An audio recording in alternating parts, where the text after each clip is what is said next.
All right, my name is Daniel, and today I'm joined by Tom and Vinny from Los I'm, Angeles, California. Hey guys, I'm Vinny. I'm Tom. we're going to talk about the Beatles' Hard Day's Night movie from 1964, directed by John Lester, I believe, right? Richard Lester. And he's got the criterion right there. Yeah, Dan got it for me. I did. And I pretended that I've seen the movie. So I apologize, but I have now seen it. And so you guys, was this your first time seeing it? First time for me. Yeah. I've seen this one a lot. Mom is a huge Beatles fan, so I saw. I saw 3 of the 5 quite a bit at an early age. Let It Be is notoriously not available that much. So I didn't see that until later. And the Magical Mystery Tour has the stripper scene. So Mom didn't let me see that one until I got older. Wow, yeah. After the Okay. first time when I was like 5. Wow, yeah. So yeah, just some general thoughts. I really enjoyed it. It reminded me of Monty Python and kind of like a mockumentary to me. And it's just fun seeing the 4 Beatles, Paul, Ringo, John, and George just have fun and kind of make fun of their fandom and their Beatlemania at some points. And so, what are you guys' initial thoughts of the film? One thing that I noticed is that to me, I got the feel as if I was watching a home movie. I mean, yes, I know it was scripted, but it just had that feel of a home movie. Like just kind of going through like a typical day, a typical concert day for them, and seeing Right. like you get an idea of what they go through. And the They, chemistry too between the 4 of them. They give each other crap, like they're making fun of Ringo's nose and they're Paul's grandpa. I mean, that whole thing was great. Tom, go ahead. What was your thoughts on the?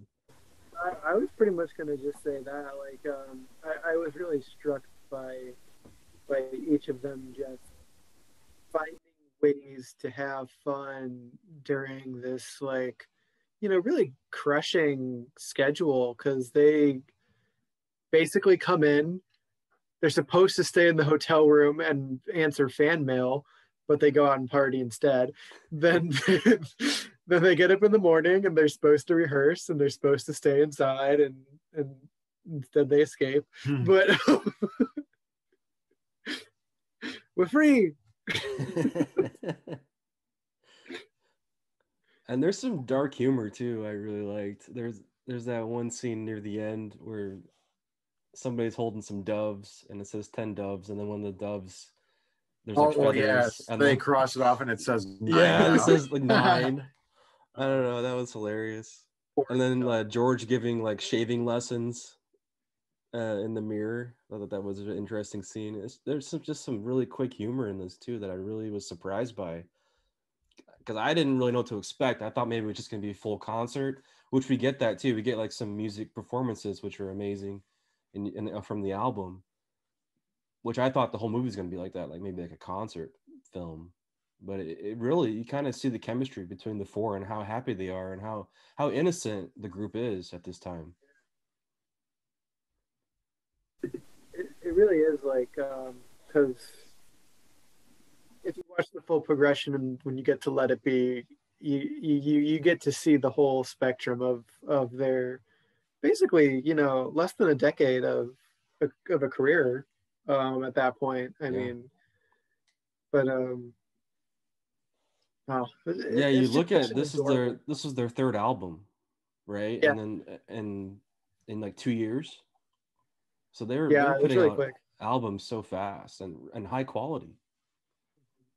Well, a lot of them were covers on the early ones. I think that's why they were able to put them out so fast. Because they took a while for some of the later ones.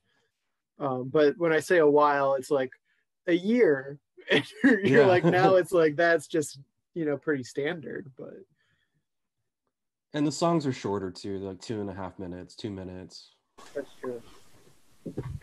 They didn't get longer ones until like Hey Jude and the later albums. So do you guys have a favorite scene from Hard Day's Night? I do. If you guys want to think about it, Go ahead. my favorite scene is when Ringo is despondent and he leaves and he's wandering on his own and he's taking pictures and then he meets that little boy and they're just kind of hanging out. And then he goes off to go back and play with his three mates. And Ringo goes back to go and find his friends and gets arrested. What about you, Vinny? Do you have one that comes to mind? I think one of my favorite scene is the it's when they're when they're being chased by the police. And there's that guy trying to break into the car, and every time the cops come by, he like ducks just so he can't be seen. And then the kicker of it is he breaks into the car, and just at that moment, a cop comes in, and he's telling the robber to chase them. I never go back to that story, so I wonder what happened to that robber.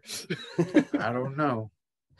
Mine would be just the whole story arc of Paul's grandpa, and Paul's always asking, where's my grandpa at? And he's doing weird things. Is that really his grandpa?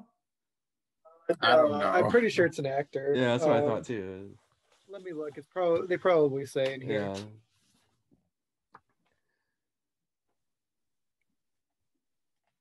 But Vinny, you're right. I mean, the way that it's shot, it's like a documentary. It's like you're seeing, you're observing. You're a fly on the wall. You're observing their experience. That's basically how it feels. Yeah. And I was thinking of this too.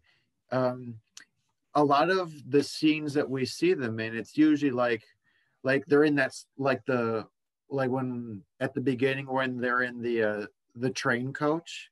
It's kind of like that small little area, and then you see them, in their dressing room, and you see them behind stage. It's like, I guess what I'm trying to say is, in most of the scenes you see them in, it's kind of like a small space. It almost feels a little congested in a way, like you're there with them.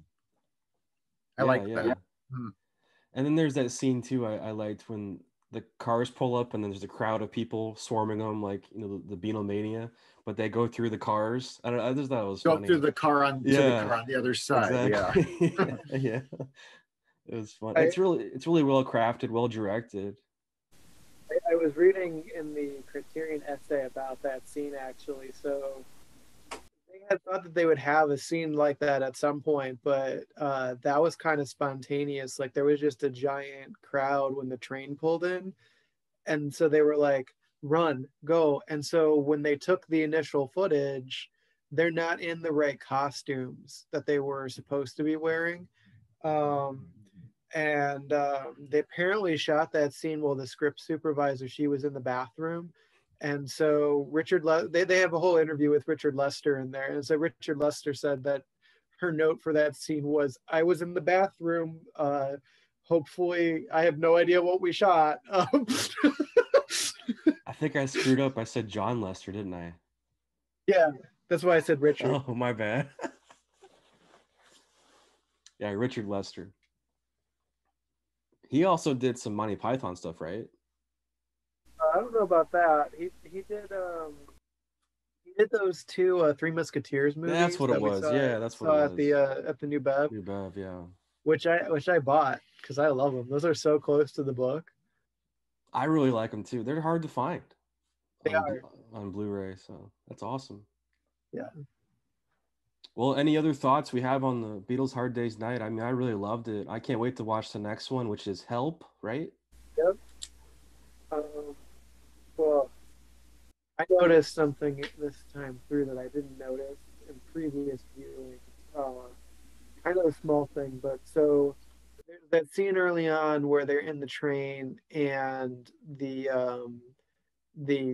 middle-aged man comes in and sits down among them and is then being like really snooty at them and turning off their music and whatnot. there is 3 different signs saying that this train car is reserved. So that car is reserved for the Beatles. And he has decided to go in and sit down and be snooty and annoying at the Beatles. Huh.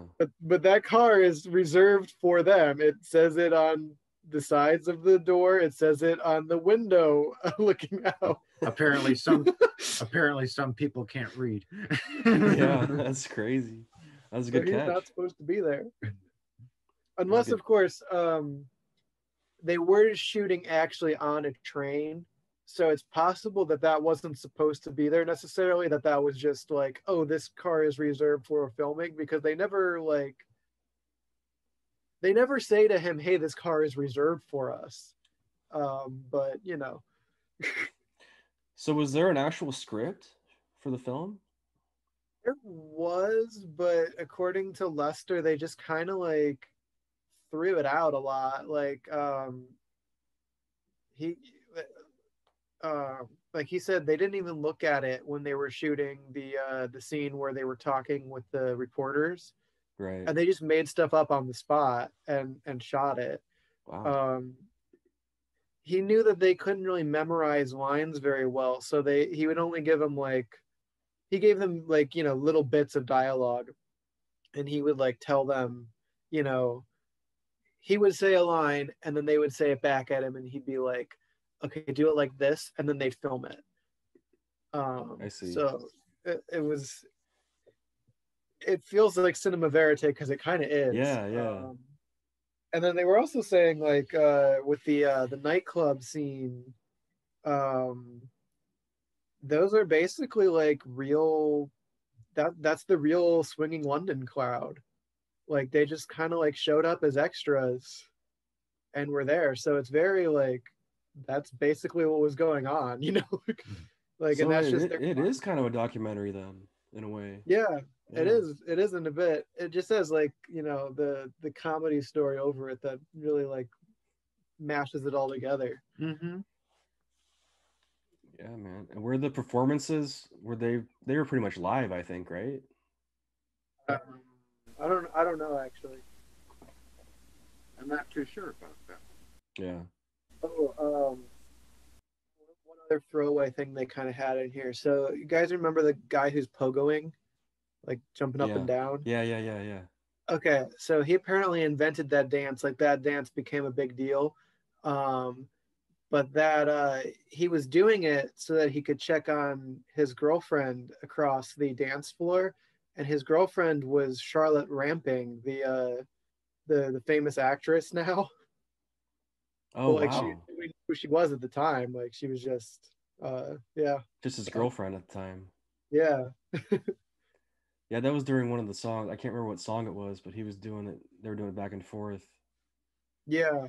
I don't remember, because they do 2 or 3 different songs in that one scene. Yeah, it's a nice little montage. Yeah. So yeah, I mean, any other closing thoughts on A Hard Day's Night? Yeah, I would recommend it. It's on Criterion, and it's also streaming on the Criterion channel and on HBO Max. So if you haven't seen A Hard Day's Night, I highly suggest check it out, especially if you're a Beatles fan. And I'm ready to watch Help. So you guys are welcome to join me back for another review of Beatles: The Help. All right, thanks for watching. Thanks for being on the show, guys.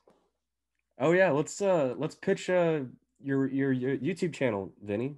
You're on YouTube, right? As Vinny Scalise. Yeah. What would you like to know about it? Well, I mean, where can people find you? On just search Vinny Scalise on. Yeah, it's just my name. It's Vinny, then last name Scalise, and there's most of my videos are pretty arbitrary, but I tend to like to shoot a lot of nature themed videos. So check them out whenever. And you and Tom did a nice book review about playing chess. So I thought that was a great video. That was the first book review we did. We have another one planned in February. Not sure on a date yet, but it's definitely in the works. It's whenever I finish the books I want to talk about. That's awesome, though. I'll put that in the link below too, so people can find it. So. All right, you guys, take care. You too. Thanks. All right, I'm gonna